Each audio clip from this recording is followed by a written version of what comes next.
Hey, what's up, everybody? Welcome back to another episode of Hops Geek News. We are a podcast that talks about comic books, movies, TV shows. We feature a beer of the week, and typically we talk about fun things like news and all that good stuff. However, today we have an excellent guest. He is a powerhouse within the comic writing community, somebody that I know when I open up a comic book written by him, it's something I'm gonna love. I'm gonna fall immediately in love with it. I'm gonna get immersed in the story. So David Pepose is actually joining us in just a moment. However, housekeeping items, of course. Hops Geek News. That's where you're going to find us on any podcasting platform, any social media platform. And if you feel so inclined to support the show in any way, patreon.com/HopsGeekNews. Everything that you give goes right back into the show. We go to Comic Cons. We do all sorts of crazy stuff with it. So puts Ben to a better product. With that said, my beer this week, and actually, both of ours, because we coordinated. Oh my gosh, look at us, twins, is from Trillium Brewing Company out of my beloved stomping grounds, Massachusetts. It is PM Dawn, an American stout brewed with supernatural medium roast coffee from Barrington Coffee. It is 9% alcohol by volume, It and is fantastic. it's wicked good. I had this in the brewery. I did, and then that's why I had to buy a couple cans. Not to mention, we do a Supernatural Fridays. However, it's been on hiatus because your boy hasn't been watching enough Supernatural lately. And so I had to get this one.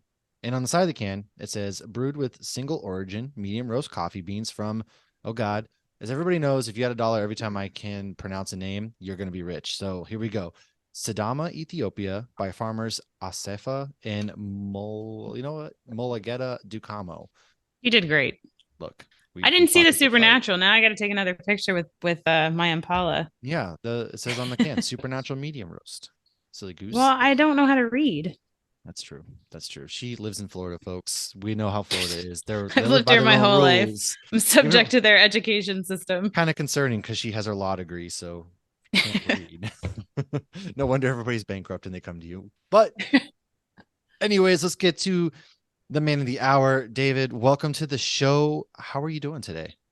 I'm doing great. Thanks so much for having me. Yeah, it's been busy, which is the best thing you can ask for in this business. Just been kind of juggling a lot of different projects simultaneously. Some you may have heard of, some that have not been announced yet, and Ooh, yeah, just another great day in the comic minds. yes. And before we get too much into it, I know we're going to talk some Savage Avengers and some Darth Vader. So that's got to be a little extra on the mind to have to go from, one character to the next alone would be difficult, but one universe to the next. I'm sure your Yeah, it's brain goes crazy.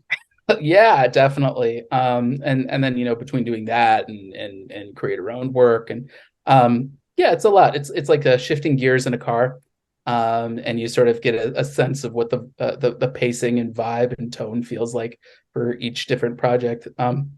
It's like raising a bunch of individual kids with each one has their own their own needs and their own personality, and you kind of have there's no one size fits all approach. But I think that's kind of the fun of this Mhm. business is that no two projects are really the same. And if anything, the projects that are similar, you kind of have to work extra hard to figure out what makes them different, what sets them apart. And that is it's a really fun challenge. It's one that I haven't been gotten tired of yet. And thankfully, I've been working with some really fun editors and collaborators who are letting me run a little crazy with it. That's Yeah. awesome. That's the best part about writing comic books is like they give you a playground to play with and you can get as crazy as possible. There's no CGI budgets that you got to be constrained of. It's like, man, I want to see how crazy I can get with this scene, or let's make, these characters do some wild things. And that's one of the joys about it. Yeah, within reason. I try not to make my collaborators want to kill me, uh, and I probably have some degree of success and some degree of failure with it. But as long as I am working with a partner who's game at it, and I've been very very fortunate to be working with really just like nonstop hitters since the beginning of my career, and so I've been really blessed with the people that I've worked with, and I'm excited for the people that I'm working with now. Awesome. Now, before we go too far into, what you're working on and all, the comic books and everything, what we always have to ask all of our guests is what is your actual geek origin story? So how did you fall in love Ooh. with Star Wars, Marvel, and everything in between? Ah, it's a great question. I one of my earliest memories, I'm a third generation comics fan. My grandfather was a comics Wow. book. Oh, that is My awesome. mother read comics growing up, and so I remember as a kid, my parents got me 4 Marvel comics. They got me Amazing Spider-Man 346, I believe it was. It was Spider-Man fighting Venom right before they wound up at the island together. Um, there was an issue of Captain America where he and Jack Frost fight an ice worm. There was an issue of Silver Surfer that the Silver Surfer did not really appear in, but Drax the Destroyer fights Adam Warlock in the Soul Gem. And then an issue of Peter David Incredible Hulk where the Gray Hulk pours toxic waste on the Abomination's face. That one always creeped me out as a kid. And so I really love those books. That Spider-Man one especially, I kind of carried with me everywhere. And it wasn't until my parents got me shortly thereafter Infinity War #2. Which, if you haven't read that book, you should really check out the just what the cover looks like on Google. It's a big free for all. You got Wolverine slashing at Captain America's shield. You've got like Daredevil fighting, I think, Mr. Fantastic and Multiple Man on the cover, and Cyclops blasting a U.S. agent. It's just, it blew my mind as a child, and it made me realize, like, oh, all these characters that are so cool, they all know each other. They're all in the same world, in the same universe. And that is really, I think, I don't think I realized until much later that really spoke to my ethos of just like, what can you throw together on the same plate and see how it works. And so that really got me hooked for life. And of course you come in waves. There are books that that make you fall in love with the industry all over again. Death and Return of Superman, Nightfall, Kingdom Come, Spawn, Crimson, Why the Last Man, Civil War 52. Afterlife with Archie was kind of the book that made me that maybe I wanted to try my hand at being a creator. And I think that's the great thing about this industry, is that like it comes in waves. And so I anytime that I hear people kind of despairing of the industry, if they feel like, oh, what's the future look like, or oh, I'm not resonating with what's coming out, I always say, like, the wave will come back. It always does, and you just have to really kind of keep the faith. And sometimes that's like being a Mets fan, and other times it's like being a Cardinals fan.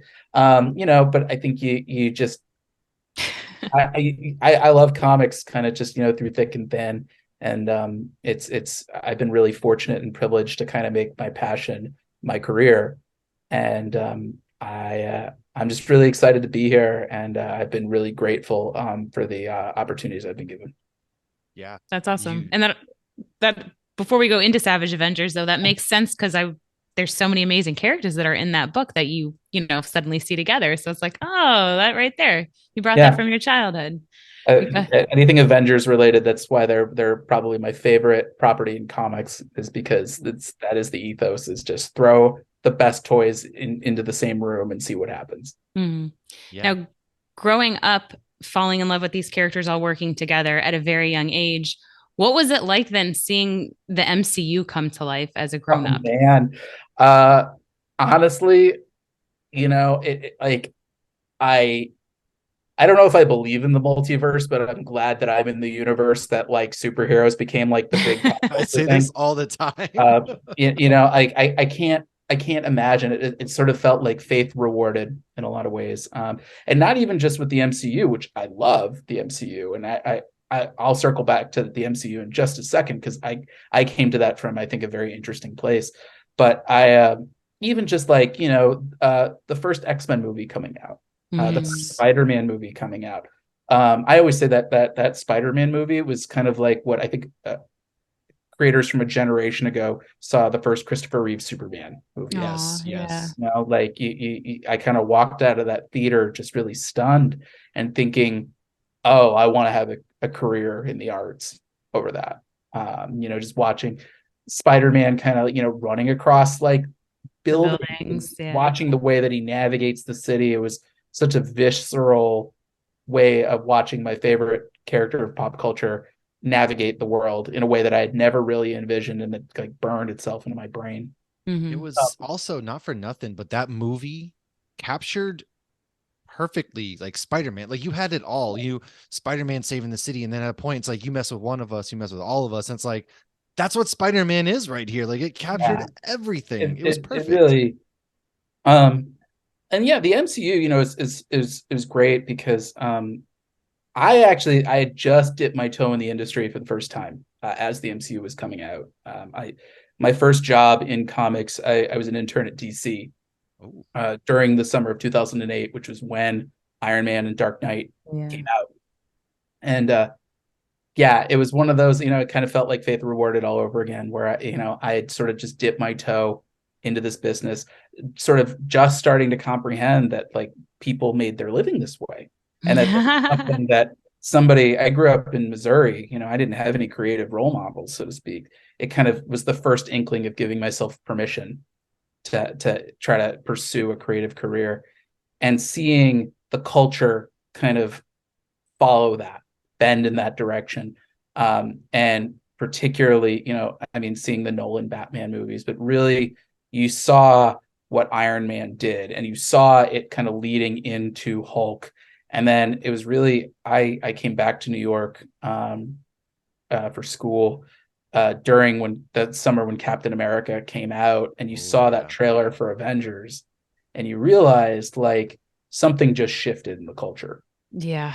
that was the And first time that people really That was 2011. like I comic remember books and all watching, that yeah. stuff finally started to be, not that it wasn't accepted, but It was mainstream. cool. Yeah, Yeah. like it was cool now. yeah, and so like I remember, I live in Los Angeles now, but I spent a few years in New York, and I remember walking through Times Square and seeing Spider-Man on the Toys R Us in Times Square. Like the biggest building in the biggest epicenter in the biggest city in the country, and Spider-Man's watching us. So yeah, I feel really fortunate that sort of, our indie subculture kind of suddenly blew up and became mainstream.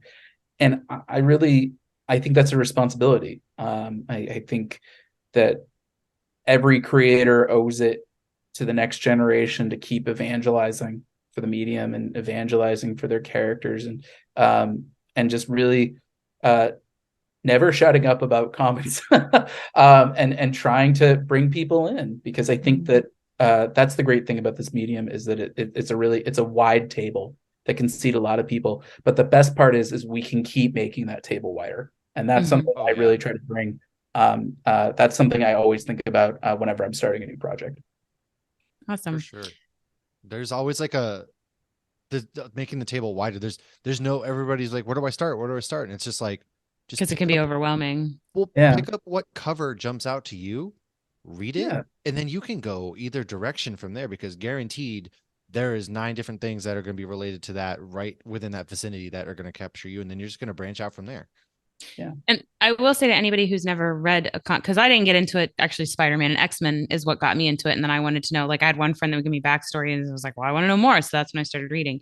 And even reading, because I had read the first few issues of Savage Avengers like a month ago in the trade back, and then I was reading them this week. And when you open a lot of these comic books, they do catch you up real quick. Are you going to have all of the details? No, but it's almost like a previously on. So you can jump in the middle of a comic. I always say if you can start at 1, hell yeah. But there's nothing wrong jumping, in the middle of it. Yeah, I mean, I was reading a lot of '90s X-Men, and the lack of context going into many of these things. I mean, the Clone Saga. I grew up in the Clone Saga and Age of Apocalypse, and I love those books. And like, I didn't have any context for that. This was pre-Wikipedia, and so I always kind of challenge people when they're like, "Well, I don't know the context to this." I'm like, do you need to know the context for this? Or is this sort of something that you've been trained to think you need? And that's a slippery slope that I think people, that's the one thing that I wish of more people, is that they would be more willing to kind of try something sight unseen with a little bit. They don't need to know the context. They can just enjoy the thing for what it is. And if they like the thing for what it is, then you're opening them up to a whole new world where they can dive in and they can discover all these cool things. Yes. Yeah, I love that, because you even see it with, with the Disney Plus shows. Well, I don't have time to watch Loki and Winter Soldier, and well, you can still go see the movies. You don't, you don't have to. I think it makes all of it more fun. You watch Clone Wars, now you understand Anakin better, but you don't have to enjoy it. And I think comics are no different. Yeah. For sure. Like, I think when you said, we're kind of trained to need to know the context, it's everything that's kind of like the downfall of getting that prequel series for everything now, right? It's like everything is explained. We always have a prequel, like, oh, this is where so and so came from. It's like sometimes you just don't need it. Yeah, just and we call everything plot holes if we don't know. Yes, and you don't need to have every single thing explained now. And I understand that with storytelling being increasingly continuity driven, that does tend to be the case, where if the plot is reliant on the continuity, I can see where like it can stop people up, and that is something that like as creators I think we need to be cognizant of. But I think it's a seesaw, and I think people could always stand to be more adventurous with their pop culture choices, and that doesn't just mean reading a book from the big two that you might not have thought to read, although if you do, read mine. But just independent work, stuff from Image, Boom, IDW, Dark Horse, but also Kickstarter. There's so many amazingly talented voices that are being platformed on Kickstarter that for whatever reason might not be the right fit for traditional publishing, or might have been overlooked by the traditional publishing houses. And it's a challenge. I think that's something, I mean, if I had an answer for it, I'd probably be a Fortune 500 CEO and not an independent comics writer. But I think there's so much fragmentation of the pop culture landscape. There's so much content. You could spend your entire life and barely scratch the surface. And I think that provides its own challenges. But I think it's a challenge that we should be excited to answer. And we got to do that, each and every one of us on the front lines. And we got to show that through our work. Nice. So are you ready to dive into some Savage Avengers questions? Let's do it. Always. All right. So I don't know how much you want to, I don't want to spoil too much because I want to encourage people to go get it. My local comic shop had the trade backs, Epic Comics, East Orlando. Yep. Captain Comics, Boise, same. They had it all in. I mean, just about, and even if your comic book shop doesn't, you can ask them and they will get them in for you. Yes, my comic shop does that quite often for me. And the second trade back, if you wait for the trade backs, is coming out in May. Yeah, it's coming out, I think, in like 2 weeks. Yes. So I wasn't sure what to. I've never read the Savage ones. I've only read traditional Avengers. Yeah. So deciding what did you get to choose the characters you wanted to use in this story? I did. Okay. Ooh. So how did you come up with this list? I don't know how many of them you want to spoil. So you can be vague about it if you like. Oh, I can totally spoil them all. It is no worries. Okay. Yeah. Well, for those who aren't familiar with Savage Avengers, the way that book started was Marvel had done a licensing deal with Conan the Barbarian. Marvel had historically published Conan comics. I believe it was in the 70s all the way until it was either late 90s or maybe even early 2000s. Before the rights, the Conan properties gave the rights to Dark Horse Comics. Well, a few years back, Marvel regained the rights to Conan the Barbarian, and they decided, they were going to print more adventures with Conan back in the Hyborian Age, sort of the sword and sorcery books. But they also said, we've got superheroes. Let's do a Conan book where he's interacting with the heroes of the Marvel universe. And so that was Jerry Dugan's initial run on Savage Avengers, where it was almost akin to like a Conan team-up book. It started with a core roster. It had Wolverine, Elektra, Venom, Dr. Voodoo, the Punisher, and Conan the Barbarian. As sort of a sub squad for the first arc, and then it became the adventures of Conan the Barbarian, kind of bopping around the Marvel universe. And so, he's got a couple issues with Deadpool. He's got, not really a team up with Spider-Man. He's kind of on the wrong side of Spider-Man, but an issue with Spider-Man. He sees like a Ghost Rider of the Hyborian Age. Some cool stuff like that. And so they were looking to relaunch the series, and that was when Tom Brevoort, my editor, reached out to me. And this is my very first Marvel assignment. I'd been talking with Tom for a few years. but he emailed me kind of out of the blue and said, "Hey, we have a possible Marvel project. We need you to sign the form that if we're already working on something similar to something that you pitch us, you can't sue us." And so I filled that out, and I thought, oh, I'm so excited. They're gonna, maybe it's an anthology story or maybe a one shot. And so when I was told, oh, it's an ongoing series, I kind of felt my soul leave my body. Yeah. Oh yeah, Um, especially for your first Marvel series, it's like what? Yeah, and I like I said, I love the Avengers. I've come up with sort of Avengers fan casting for many many years. When I taught myself how to write, I did it with fan scripts, and so Avengers were some of those fan scripts.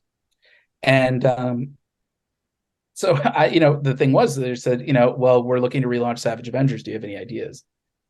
And my thought at first was, oh, Conan. I don't have any ideas for Conan. What would I do? And then I realized I did have one idea for Conan. I had written a treatment for something that I thought would be a cool pop culture mashup of Conan versus the Terminator. And I had written a whole pitch for that I was getting ready to send to Dark Horse. And the week I finished it, Marvel announced that they had the rights to Conan. And I thought, well, I'm never going to get to write that. And I asked Tom, I said, what if we did Conan versus the Terminator using Deathlock, which is sort of Marvel's version of the Terminator. He's sort of like half cyborg, half corpse. There's a whole army of them from the future, and they were patrolling the time stream. And See, I had only known him from Agents of S.H.I.E.L.D. oh yeah. And so, well, it's funny because that's how Deathlock started. It was just as like a single character, sort of a human weapon, almost in the vein of like a Wolverine. And I think it was either Rick Remender or Jason Aaron kind of added a wrinkle in the continuity, saying, oh, in the future, there's a bunch of Deathlocks, and they are sort of patrolling the multiverse. And so I thought, yeah, Conan versus the Terminator, that'd be cool. We'll throw some superheroes in the mix, like for good measure. It's a sword and sorcery Terminator, where he's being hunted by a cyborg across the Hyborian age. Right. It wound up being like a really fun book. The way that we picked that roster, we had Elektra returning from the first run as Daredevil. She was doing that in Chip Zdarsky's run, and I thought it was such a cool reimagining of the character and such a fun upgrade. So I was like, please let me use her as Daredevil, and they said, oh, we're keeping that running for a while. Feel free. Nice. We had Black Knight. Because I thought, oh, a guy with a laser sword next to Conan, that'd be like a cool, a cool thing. And then Cloak and Dagger, who are characters I've really loved for a long time. Matt Fraction's Dark X-Men event series, it was Utopia, it was called. I love that. And I thought, oh, like Cloak and Dagger are so underrated. Like they should be Avengers. They've got the powers, and there's some cool wrinkles that I could see with them. Mm-hmm. And then kind of rounding out the squad, I said I wanted a Wolverine and I wanted a Venom, kind of to honor what Jerry Dugan had done in his initial arc for Savage Avengers, but to put my own spin on it. And I had initially pitched Daken, or I guess he goes by Fang now. I pitched him, and I pitched Carnage as sort of the Hannibal Lecter of the team. And I was told, well, the thing is that Carnage, Rom V's Carnage series hadn't been announced yet, but they were like, hey, that's right, yeah. He's going to have some stuff going on. And Daken is going to be in Marauders, which I believe it was Steve Orlando's run on Marauders. So that hadn't been announced yet either. So I was like, well, I could do Flash Thompson as Anti-Venom. He'd be like a fun choice. And we kind of hashed out a few ideas of like, I need somebody with claws. Mm-hmm. And it was Tom who said, what about Weapon H? He's kind of raw material, but I think he would really fit the mandate on this. And I had an idea for the character that I was like, well, what if we kind of did like Dial H for Hulk, where you could kind of shift between the different Hulk power sets. Because I realized, I was like, the Hulk was the one Savage character that never appeared in the original Savage Avengers. Having a guy who's half Hulk, half Wolverine actually makes a lot of sense. Well, and you played with it too. You had some great like choice of words and stuff that combined the two. And so that really kind of became the roster of that book. And and it was fairly early on. I think I had been, when I pitched the book, I said, we'll go back to the Hyborian age, and then we would love to go to the future for the second arc. And I said, I don't really know what the plans are for Conan, but if we want to write out Conan, obviously it's very easy to do so. We just leave him. And I think I turned in my second issue when I got the word from on high that plans had changed as far as the Conan license was concerned, that Conan Properties was under new ownership, and that they wanted to kind of do their own thing with Conan. So I was like, all right, that the choice was made for me. Right. So we'll write him out at the end of the first arc, no problem. And that kind of helped us shape our second arc in 2099. We went to kind of like a Deathlock apocalypse, sort of to lean into the Terminator aspect of it all. And we brought in Punisher 2099 as kind of our new lead character. Yeah, I'm really happy with how that book turned out. I when I pitched it, I had pitched it as kind of a 10-issue arc. Mhm. And I give Tom and Marvel a lot of credit that like they honored that, especially, when the word came down that like we weren't going to have Conan anymore. Like it would have been very easy for them to say, all right, we're going to turn this into like a 5-issue miniseries. Right. I really appreciate Tom and CB and everyone else at Marvel for kind of seeing the potential in that book and letting it run for the full 10 issues. And so I'm very happy with how it came together. And I couldn't have asked for a better first book at Marvel. Nice. No, That's it's interesting to see how it all plays out with working with Marvel, what you can and cannot do with certain characters. Because you were mentioning Kickstarter before, so a lot of our guests are Kickstarter, Yeah, creators, and they can do whatever they want because they're their characters. right. So that's interesting to kind of see that. Go ahead, Matt. I cut you off. no, I was just gonna say like this run, especially in the first arc, there's a twist with Deathlock too that I didn't see coming at first. And like as you kind of started to lay it out, and I was like, no way. Yeah, No way. And I was like reading it with my yeah. son, and I then had my to like, son himself was like, yeah. what? I went back and reread the page. I'm like, wait, is that what I think just Yeah, happened? like that. It took me a minute too. I was like, this isn't how they're actually. I thought there was a twist. Like I was like, they're not actually going to do that. But when it revealed to be that character, I was like, that is such a bold yet. I loved it so much, and even my Thank son, because you. Miles is. Damn it, I just Oh, spoiled it. Oh, spoilers. I'm gonna cut You need that to out. edit it out. if you haven't read it, guys, read it. Yeah, go read it. Miles Morales is So that was my Deathlock. So my choice son's of glass. favorite superhero is Miles, and so when he was sitting there with me, we were kind of reading it together. He was just like, "No, he's a robot now," and he's 7, so like he's getting into That's comics, that's and wonderful. it was so much fun. That came about when I was pitching Deathlock. I'm a big Deathlock fan, and I didn't realize when I had pitched this that Tom was one of the original editors on Deathlock when it came out, and so I think he's got a soft spot for that character as well. Mm. And I had said, well, the great thing about Deathlock is it can be anybody, and so you can add on anybody with any sort of powers, to kind of like give them like an extra edge. And we had talked a little bit. The initial choice that I had brought up was I had said, what about War Machine? What about James Rhodes? Because I always thought when he was killed in Civil War II and then brought back at the end of Brian Bendis's Iron Man run, I thought, what about the parts that didn't make it? What about the parts that kind of got tossed out for scrap? What if somebody found them and kind of turned them into Oh, that's this a clever idea too. Yeah. But Tom rightly was kind of like, well, like that's a good idea, but like that doesn't really add anything like power wise. And can you think of somebody who might do that? And, first and foremost, it was really important for me to have an African American character as our Deathlock. Like historically, that was the Deathlock I grew up with, with Dwayne McDuffie's. I think that's an important part of the character that I would not want to change. And so I thought, like, what are some characters of color that like might have some interesting power sets to them? And I was like, Tom, this is kind of a crazy idea, but I promise I would treat it with like infinite respect and very carefully. But what if we did Miles?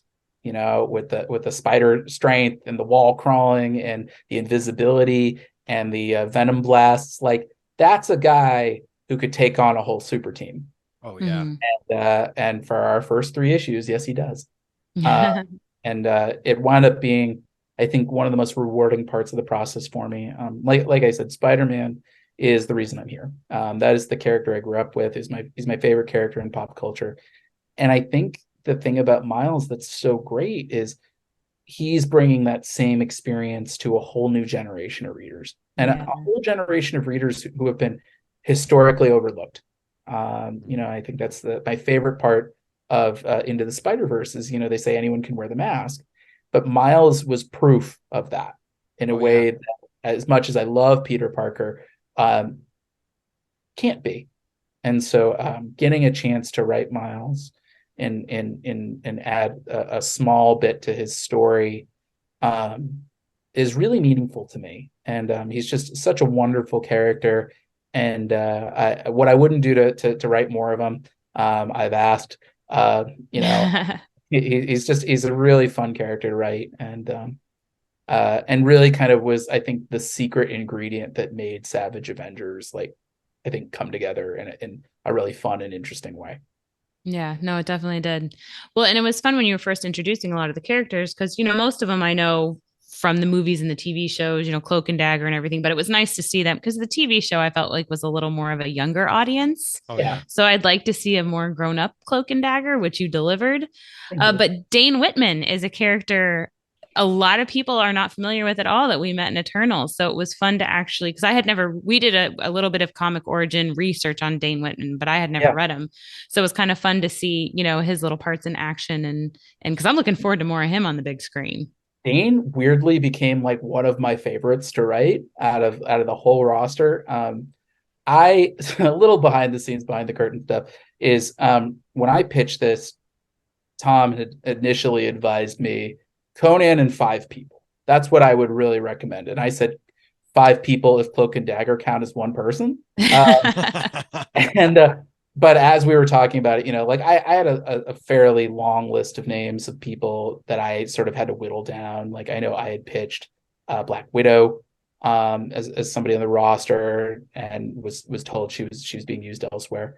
I had Moon Knight on that roster, and Moon Knight was kind of a tough one to cut. And I told them so, and I think Tom has remembered that because he's given me more Moon Knight work since then. Dane was almost on the chopping block.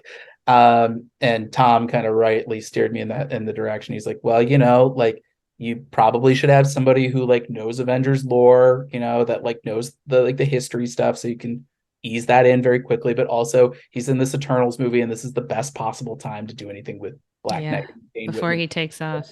So do that. By the time I was writing that book, especially in the second arc, I was just like, oh, Dane, I feel like is like my self-insert character in the book. I think he's the most like me. And anytime I had a problem in the script, anytime I hit a roadblock, it was usually like Dane can fix this. Usually it was Dane or Weapon H. They became like my Swiss Army team, where I was like, okay, I can get through any sort of story hiccups as long as they're in the picture.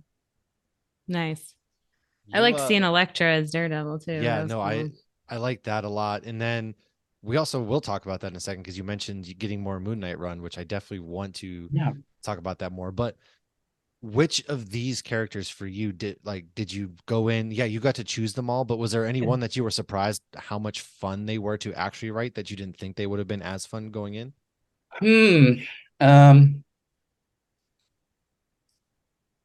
It's probably a toss up between Dane, between Black Knight, and Punisher 2099. That was sort of, I really lobbied to get him in the book. The second arc shifted slightly, it pivoted a little without Conan, because at first we were planning on kind of doing just kind of a more nondescript far future, sort of a dystopia of what happens when the cult of Set gets Deathlock technology and has had millennia to perfect it. And it was sort of, it'd be Conan, in the far future, and, kind of having him, dealing with, futuristic technology. Like that's cool. But without Conan, we were kind of like, all right, we can't really use the cult of Set anymore. And so I want to be a little more specific with this far future. And I the first thing I thought of was, I said, well, what if we did Punisher 2099? Punisher was one of the people that I had asked for initially in my roster, and that was when I got an inkling of what Jason Aaron was going to be doing with Frank Castle over in his Punisher series with the Hand. And so I knew Frank was. I learned pretty quickly Frank was going to be off the table, but Frank Castle felt the Punisher felt like a key part of Jerry Dugan's run, even though he wasn't in it for that long. I think the best issues of that run featured Frank. Oh, for sure. And so I was like, I'd love to have a Punisher involved. I know I had pitched Rachel Cole Alvis at one point, huge fan of her. And so I was like, this is it. This is how we get that Punisher without getting the Punisher. Where this character already exists. And we talked a lot about, like, how do we write a Punisher in this day and age? I don't think I'm talking out of school when, like, that is a character with a lot of, he's very charged politically right now. Oh yeah, for sure. There are a lot of people who love the character. There are a lot of bad actors who have tried to co-opt the character.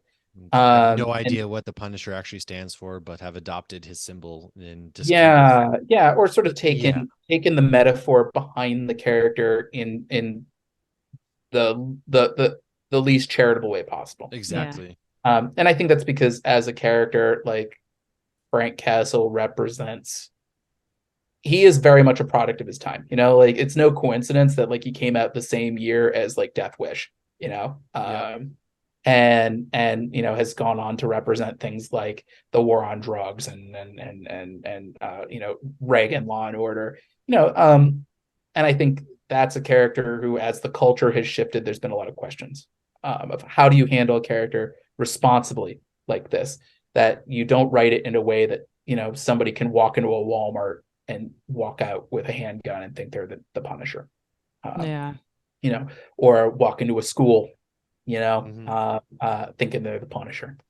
And so that was something that Tom and I talked about quite a bit, of, like, how do we do this character justice, but in a way that is responsible, but also kind of speaks to the core hook of a Punisher. And so that became, I think, really one of the through lines of that second arc is, who is this man trying to punish? And, minor spoilers, but, Jake Gallows is he's really punishing himself. He sees himself as responsible for what happened to his family. Well, I think that's what all of them do. They don't grieve the loss. They just seek revenge forever. Yeah. And I think there's something about those Punishers, that they've marinated in it. They've marinated in the grief, and it's kind of twisted them. And can you still give them a noble destination with that? And so that really became, like, a big exercise in threading the needle for that storyline, and I'm really happy with how it came together. But that was that felt like a bigger high wire act than even writing Conan, just because that felt like something that if we didn't handle it with sensitivity, it could really blow up in our faces in a big nasty way. And I give Carlos Magno a ton of credit. I give Tom, our editor, a lot of credit. And our other editors, Annalise Bisa and Martin Biro, like, I think together we kind of really full court pressed it, and we're able to really kind of steer the storyline in a way that I think appealed to the character, but did so in a responsible way given today's climate. For sure, makes a lot of sense. So tough character to write, but wound up having a lot of fun with it. That's awesome. And there's a lot more to anybody who's listening to us. It sounds like we spoiled a lot, but there's a lot more. There's even more characters we haven't mentioned. So much. You just pick it up. So 10-issue run. Yeah. Pick it up. Support your local comic shop. Exactly. Support your local comic book shop. Support, the writers, the artists, everybody that goes into putting this together, because it's a lot of work. As you guys are hearing through this, it's not just something, people don't just sit down and bang this out in no time. It's a lot of work. No, it's a process. This is the hardest job I've ever had. Like, thankfully, I love it. I live it. I breathe it. I sleep it. But if I wanted an easy job, I could have stayed in my office job. This is definitely the most involved I've ever been on a job. But thankfully, it's the one job that I think I could be good at. So I stick at it. Now, the And fact that you got into it, at the beginning of the MCU and Dark Knight and everything, have you found it more difficult to kind of write some of these characters as they've become more quote unquote popular and certain people have expectations of some of the characters? Or is it just on a case Hmm. by case It's a basis?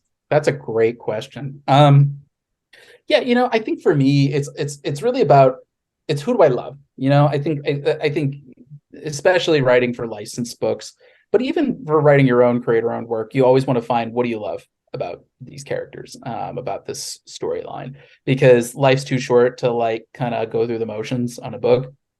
You'll know, people will know if you haven't found something to love about these characters.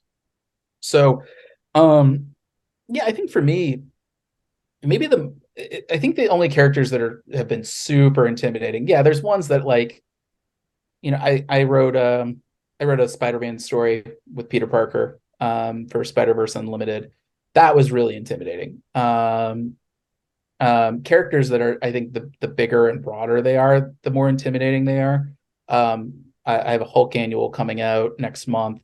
That was really intimidating, and that actually, me being so intimidated by that character wound up kind of influencing what kind of story I told with them. Where we were doing like a found footage story about the Hulk, oh, uh, Oh. I love because that idea. the character felt so kind of big and broad and unknowable. It's like, anger makes you shut down, as does fear, Oh and yeah. you can't really look either of them in the eye. Just like physiologically, it's a challenge to do that. And so I thought, what if you kind of put in a middleman? You look at the Hulk through the eyes of a camera, about a Love that. documentary crew doing a documentary on the Hulk, and what happens when they accidentally find him. Huh. Uh, That's not something you've really ever seen before either, because everybody has come at it from different angles, and they've always found challenges because Hulk, Hulk is one of the more tougher characters yeah, to take on. But to be like it's a found footage, I honestly I'm in love with that idea right off the thank bat you. because it is so clever because he goes and he's a character that wants to be in isolation and hide, and so it brings curiosity in if we're thinking in this world of these characters where if you want to know more about this Hulk, what is this Hulk? We see him smashing stuff, but who is he? And so to go out there and What's find it. the impact that he has in the world around him? I think, Yeah. I saw it as, there are storm chasers out there. Like, what happens about a crew of Hulk chasers?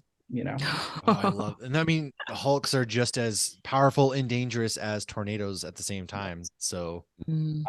it's something that, yeah, he'll be so annoyed that I name drop him all the time. But it's like I chat with him like multiple times a week. I talk with him more than I talk with like family members. But like my editor Tom, something that he's really drilled into me that I really try to get in as many stories as I can is what's the human element of all this. It's so easy for superheroes in particular to kind of turn into this like dynastic group where it's yeah. superheroes dealing with superhero stuff, and there's no civilians in the mix.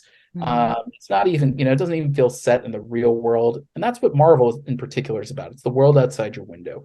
These are supposed to be human characters with human foibles, and I think them having to save human beings is a core part of what makes them relatable to us.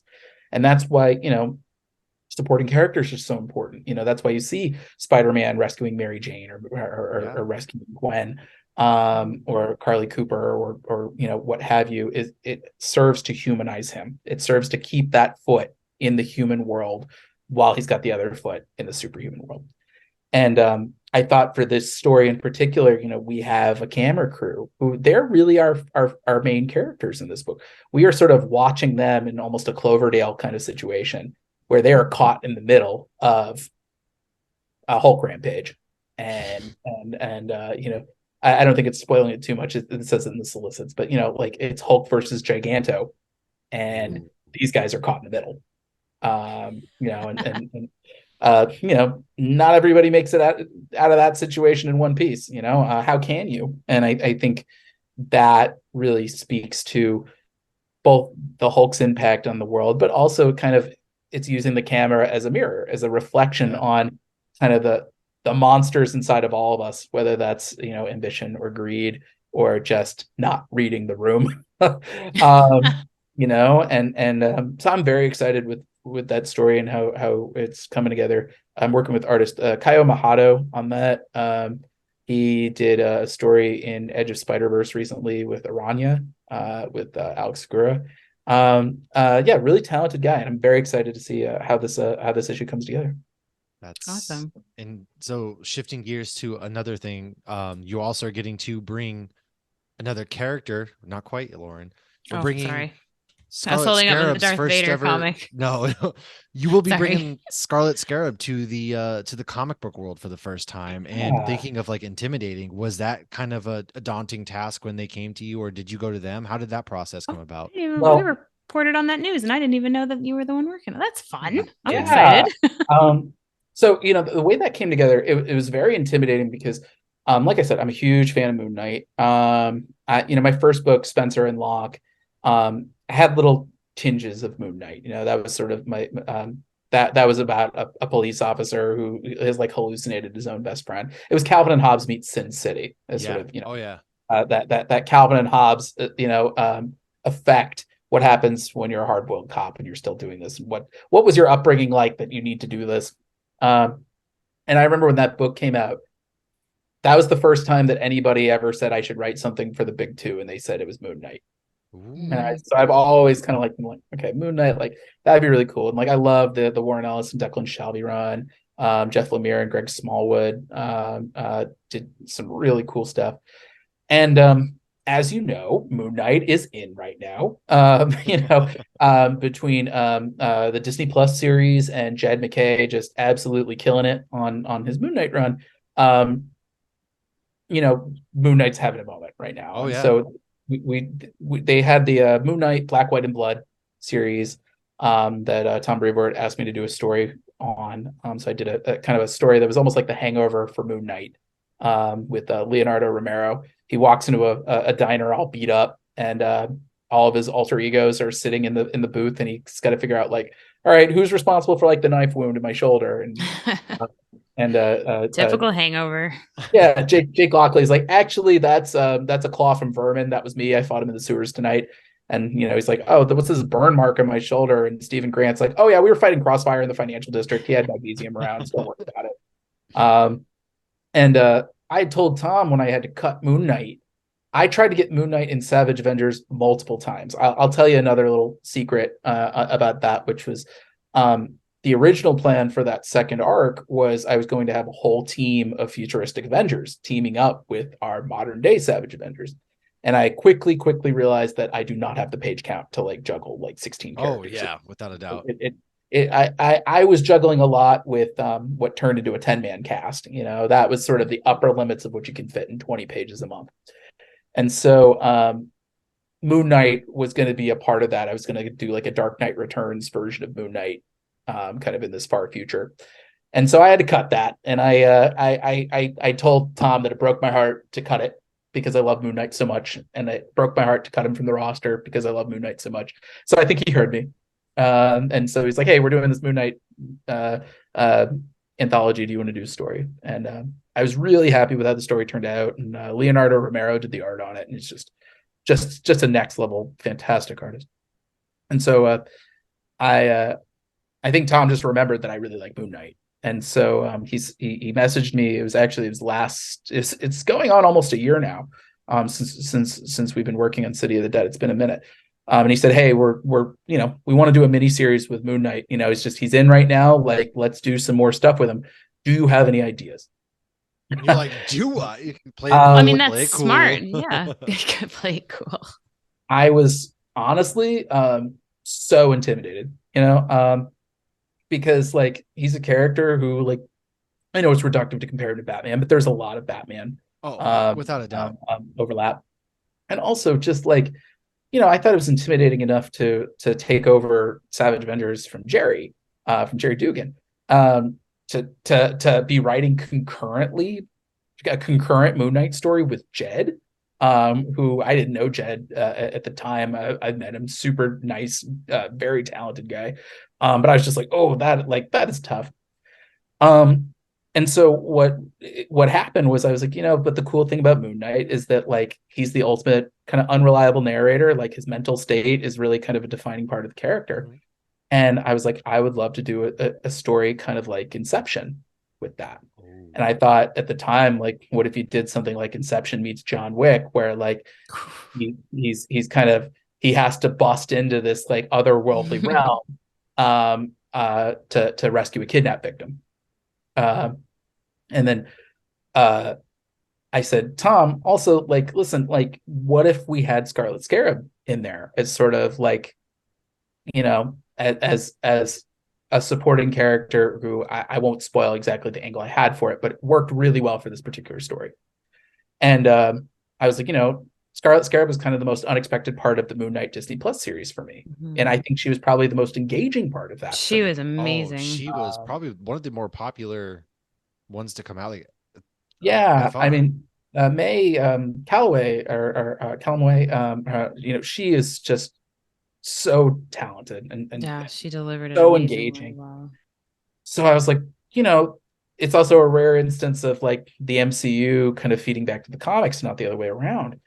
And so Tom was like, yeah, that sounds like a good idea. And so we kind of workshopped some elements of that. You know, I had one element that kind of overlapped a little with what Jed was already doing on Moon Knight. So we had to kind of tweak it a little bit. But what was funny is then, you know, a couple of months later, you know, like I've turned in the first 2 issues of City of the Dead at that point. And I get an email from Tom being like, hey, so we are doing 70 pages for Moon Knight 25. And Jed had a thought about introducing Layla into the book. And is there a way we can kind of dovetail you guys' efforts? And actually, it wound up working really well. I don't want to spoil anything, but I believe Moon Knight 25 comes out the week before City of the Dead #1. So they're going to kind of come out back to back. That's awesome. And Moon Knight 25 really helps tee up what we're doing in City of the Dead. And so we'll get a little bit of backstory on Layla and what her dynamic and relationship with Mark has been. I don't think it's spoiling it too much because they mentioned it in the solicit copy, but you know, they're the Cowboys of Karnak, and that was sort of it was a group that Mark used to run with that involved Frenchie and Layla, and sort of, you know, what was that group like, and why haven't we seen Layla since then, and where has she been, what has she been up to? And so I'm really happy with how we've kind of dovetailed it together. And I think, if anything, Jed actually has really helped me out in a big way. You know, but by kind of both of us coming to this independently, Yeah. he teed me up really nicely. And so I am very grateful to him. And so excited with how the series is coming together. I'm working with Marcelo Ferreira, who you might know from Strange. Yes. He previously worked with Jed, and just a lovely guy, just really hardworking and really talented, and very hungry, which is something that I always really value in a collaborator. I always say that like I'm going to go to the mat to make this the best thing I possibly can, and it's really nice to be working with people like Marcelo, who I think he absolutely feels the same way. So yeah, we're trying to make this sort of a mind-bending action story. You know, I think the way we wound up kind of settling on it was like Inception meets Taken. Oh man. You know, where like Mark's mental state is going to be a double-edged sword in the City of the Dead, and Nice. he's going to have to really kind of come to terms with some long brewing stuff. Oh yeah. And Yeah. I think I watched Man on Fire, and that was the thing that God, like I love that movie. I really enjoy it as well, and that really got me. That really helped me figure out Mark's mental state and like who Mark is as a character. Yeah, I think without spoiling too much, this is a guy who is defined by guilt, and he has turned his life around in a fairly dramatic fashion, but the guilt will always be there. And this is going to be a story about how he faces that. So I'm very excited to be contributing to this and to Oh, I get can't wait to get debut Layla as the Scarlet Scarab. Marcelo did such an amazing job with her design. You can see Davey Go did a variant cover, which has been all over the internet with that Scarlet Scarab design. But that was all Marcelo who designed it, and it looks just fantastic. Yeah. Nice. I'm glad Moon Knight is becoming more of a household name. Oh, yeah. I absolutely love those stories. I can't wait to get my hands on it. Now, Well, should we go Lauren, from yes, Black, White, and Blood to Black, White, and Red? Yeah. I'm very excited for that to come out. So, yeah, before we get started, for anybody just listening, this is the Darth Vader run, and I'm going to let you explain what it is because you were not involved in the first issue, but you're going to be in the second issue. So, yeah, go ahead and tell us about this one. So similar to Marvel's Black, White, and Blood anthologies, which they've done for Wolverine, Carnage, Elektra, and Moon Knight. Marvel prints the Star Wars comics, and so they're doing a Black, White, and Red anthology featuring Darth Vader. And I was so honored to be asked. Mark Panacea and Mikey Basso, my editors on that, and Danny Kazem. This was the first time that we had worked together. They reached out to me. I assume after reading Savage Avengers, they thought that I could kind of do something more action oriented. And so this is not a spoiler. I don't think I'm talking out of school. They have it in the back of issue 1, so it's in the public right now. But I'm working with Alessandro Vitti on a story with Darth Vader. You might have seen him recently on one of the issues of Sins of Sinister that just came out a few weeks back. And he's working on something else that they just announced, and I'm blanking on it. But anyway, really talented guy. He was on Red Lanterns, if you haven't read that. Really great guy. But we are doing, we're doing a Darth Vader story. Sort of, how do I not spoil this? I can only, it's one of those things when you're dealing with, when you're working on licensed properties like Conan or Star Wars, you never want to talk out of school because, you don't want the licensors to be mad at you. But 100%. Yeah, err on the side of caution. We're not here to get anybody in trouble either. No. No. I can see the Lucasfilm like sniper rifle at me. Is it Dave Filoni? It's Kevin Feige on the Marvel. Is Dave Filoni now the one that's like over here? It might be my old internship boss, Mike Siglain. But what I can say is we drew inspiration from one of the other great sci-fi franchises in history. When you see it, you'll kind of be like, "Oh, that's what he's doing. He's doing this story for Darth Vader." But suffice to say, it's sort of like almost like an action horror story. Alessandro is just perfectly suited for this. Darth Vader in an definitely action horror. some. That's what I asked horror for nightmare elements. Yeah. And I think we're also going to get a rare chance to see Vader on the back foot. So how does that work? Because I know with Star Wars, with Marvel, none of it's canon to the films. Yeah. So how does that work with Star Wars? Is it like, okay, this is going to be canon and supplement the movies and the TVs, or is this just completely different? Just have fun with it. That's a great question. So I can't speak to what Lucasfilm, if they plan on doing anything with my story. I mean, I treat it as like I'm adding something to the canon, and they can use it or ignore it forever. I that is in certain ways the Star Wars continuity mythology is almost more intimidating to me than Marvel. Because Marvel, at least it is spread out over multiverses.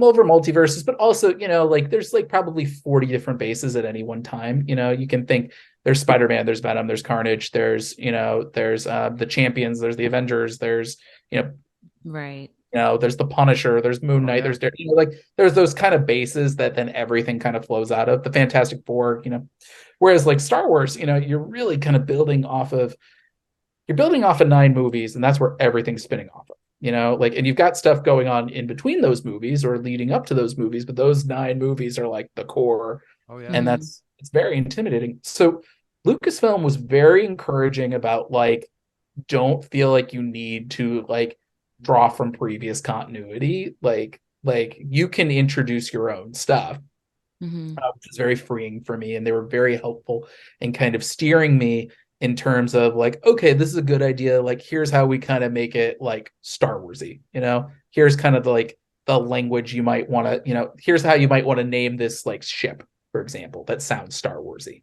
I like that, Star Warsy. Or like, here's this thing you want to do. Here's how we kind of are going to like thread that needle to make sure it fits continuity wise. And also just like, they rightly are custodians of these characters. So it's making sure like, hey, does like Vader sound right? Or does, is Vader doing stuff that like we're comfortable with him doing? Mm-hmm. And I know that was sort of a conversation of just like, there were a few moments that I probably went a little too hardcore, and they're like, hey, how about you like pull that back a little bit? I mean, he murdered a room full of children. What could be worse than that? And sort of just like figuring out a way Do to I like, want to know? how do we do it in a way that like, still fits like Star Wars as like, as a brand. So just veer away during the murdering of the children. You don't show it. It's off screen. It was a great learning experience. And I would love to do some more Star Wars. I'd have to figure out the right story for it. And I talked with Mikey Basso very briefly about it just a few weeks ago. And of course the character that I really wanted to do, they were like, no, that character's not really available and probably won't be available for some time. And I was like, all right, that's my 90s trash persona came out, and you clearly knew which character it was. And all right, well, you're not gonna let me go for that. That's okay. But yeah, it was a really fun but intimidating experience, because you're just like, oh, this is the villain, like I feel kind of like weird, like thinking like, oh, I've written like two of like the big villains of pop culture, having written Vader and Doom. Yeah. So yeah, I think like Magneto is probably like the next one on the bucket list. But yeah, it was just a really great experience. I was in great hands, just with like, between my editors and working with the Lucasfilm group, and just Alessandro is such a wildly talented artist, and I've read that issue, and he goes toe to toe with every single person in that book. It is like I got real lucky to work with him, and I've been a fan of his for ages. So I was really happy with how that all came together, and so I'm excited for people to read it. I think it's a month from today, actually. I think it is. Yeah, because this one just came out this past Wednesday, the first one, so that would make sense. The 24th, I should say, of May. But yeah, when I saw my comic book shop was releasing it, I was like, oh, I'm going to grab that before I even knew you were involved in it. Because for me, Vader, just I need more, because Lauren's I need more to understand. I am pretty new to Star Wars. The only reason I really got in, like my mom set me down when I was little and made me watch the originals, and I think I didn't even get through A New Hope, and I was like, yeah, I'm good. Yeah. But then living in Orlando, they changed all of Hollywood studios to Star Wars. And we're watching like fireworks. And I said to my daughter, I'm like, we should really watch these movies. We'll probably enjoy, Hollywood studios more now. And then we started the podcast, and I was like, fine, I'll go back and I'll watch everything chronologically. And I added in Clone Wars and Rebels. And now I don't know what's happening. Now I have a $220 lightsaber on my wall. I have a freaking Rebels Pandora charm on. I don't know what's happening. Yeah, like I grew up with it. My grandmother was the one that introduced me to Star Wars. My parents were out of town, and they deposited me at her condo in Florida, and I watched how the Grinch Stole Christmas and Star Wars, and it's sort of an early memory of Alderaan exploding. Nothing says Christmas like Alderaan exploding. Yeah, I never really understood like it took me a while to understand the rest of it, but I was like, oh, that thing blew up that planet. That's going to have an impact on me as like a 6-year-old. But yeah, I became like kid movie. I became like a big Star Wars fan when they did the re-releases in theaters. Oh yeah.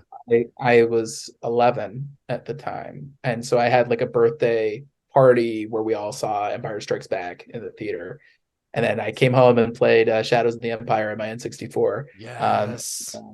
what was it? Was it Rogue Squadron? Yes, they had Road Squadron. I have that game still in my Whichever one was closet on the with my N64. N64. Yes.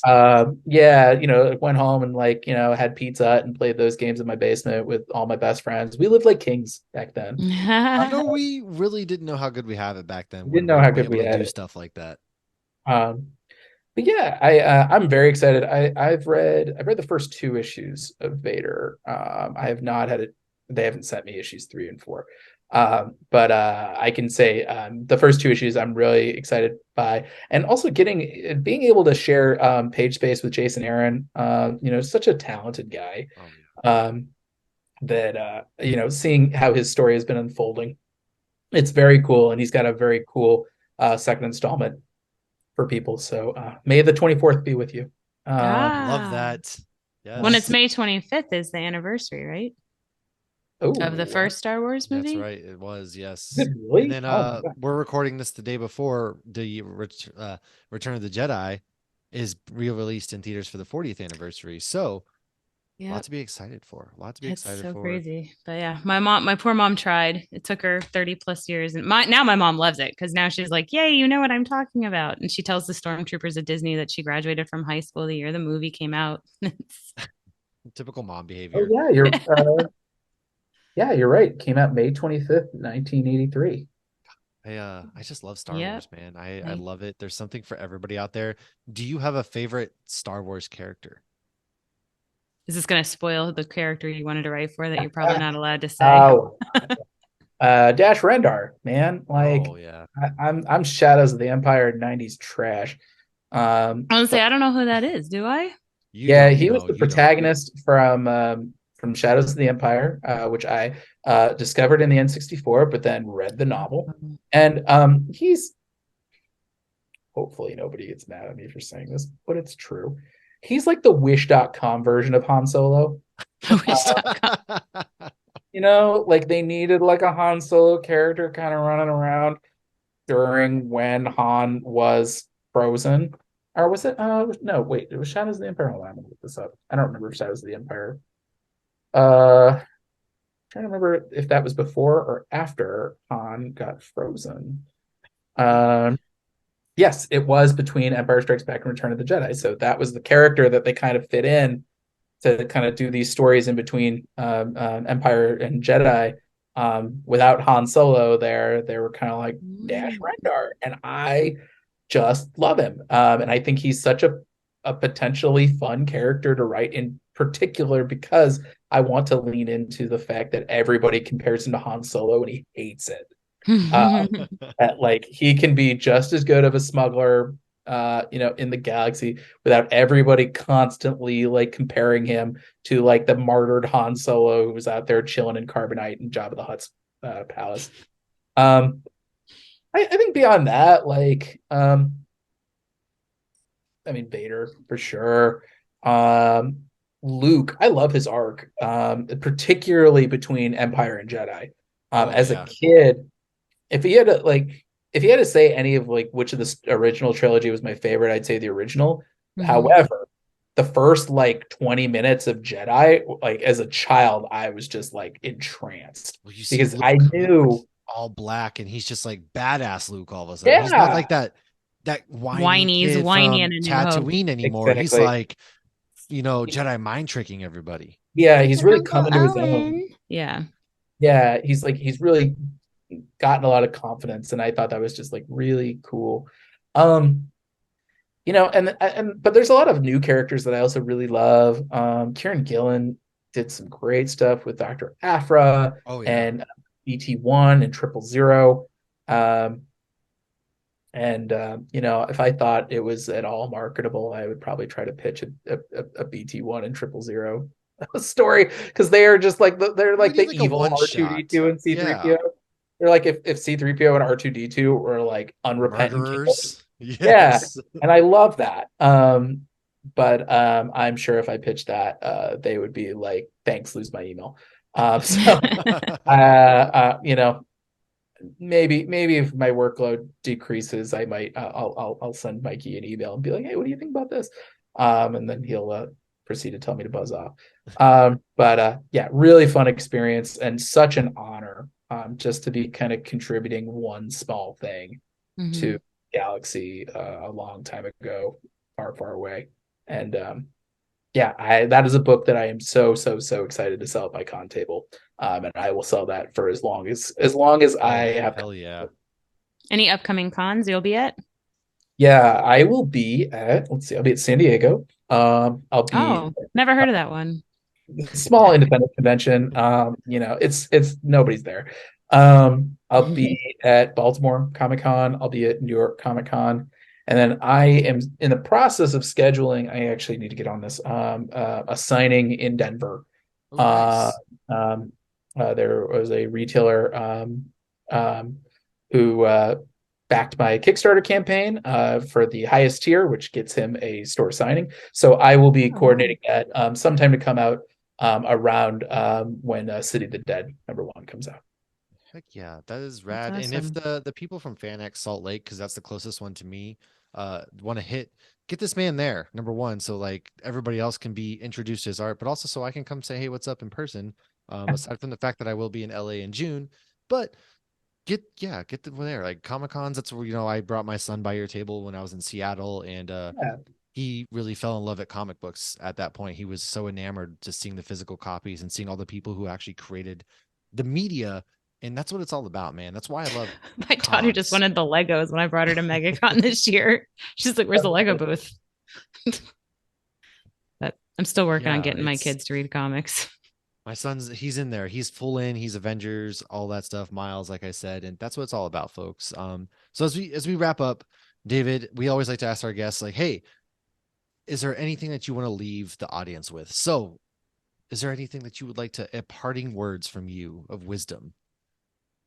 yeah. I mean, I think if you're interested in a creative career, I think you should absolutely go for that. It's not easy, but it's very rewarding. It's not something that happens overnight. It takes a lot of practice, a lot of failure, a lot of setbacks, a lot of rejection. And yeah, I think, that's ultimately what the comics industry is about. And creative industries in general is really it's a game of attrition. And ultimately your creativity is going to be secondary to your tolerance for pain, your threshold for pain. And are you going to keep getting up? Oh yeah. And I think um, that's something that I think a lot of people don't realize. They don't really get it until they try it. Uh, Mm, but I encourage everybody to do it because it's the most fun experience I've ever had in my life. that's awesome. It's got to be surreal too when you're writing some of your favorite characters that you grew up on. Yeah, it's pretty wonderful. So yeah. So I mean, thank you guys so much for having me. I really appreciate Um, it. Yeah, Thank you for of taking the course. time. It's been Yeah, awesome. seriously. Anytime we love just getting to chat and talking about this stuff, right? It's so much fun, especially getting to go behind the scenes and just like pick the mind and brain and see the thought processes. That's half the fun. And then just reading it and then picking up on those things that we wouldn't have otherwise. And that's why I love comic books. Everybody should go to your local comic book store. It doesn't matter what you're picking up as long as you're picking up something. There is something out there for everybody in the comic book It's like craft universe. beer. Yeah, There's something for there's everyone. something for Talk to your everybody. local beer tender, talk to your local comic book They person. will point you in the right direction without a doubt. And David, thank you again for hanging out with us. Everybody, welcome to Star Wars month. This kind of kicks off our Star Wars month. The whole month of May, we will be talking about Star Wars. We'll be talking about like the Clone Rebellion. We're going to dive into the history of Mandalore. We might get into the Old Republic. Lauren's really gonna, if she thought she was overwhelmed and trying to figure out what it was before, well, I'm about to take Lauren on an adventure that she is. Well, we're gonna deep dive. I want to do the Quinlan Voss and Ventress, go a little bit more Yeah, into that because I we're love the doing it all, book. man. We are doing it all. Star Wars month is upon us. One more time, folks. David, thanks for hanging out with us. We will see everybody next week. Yes, Thanks. cheers. Cheers.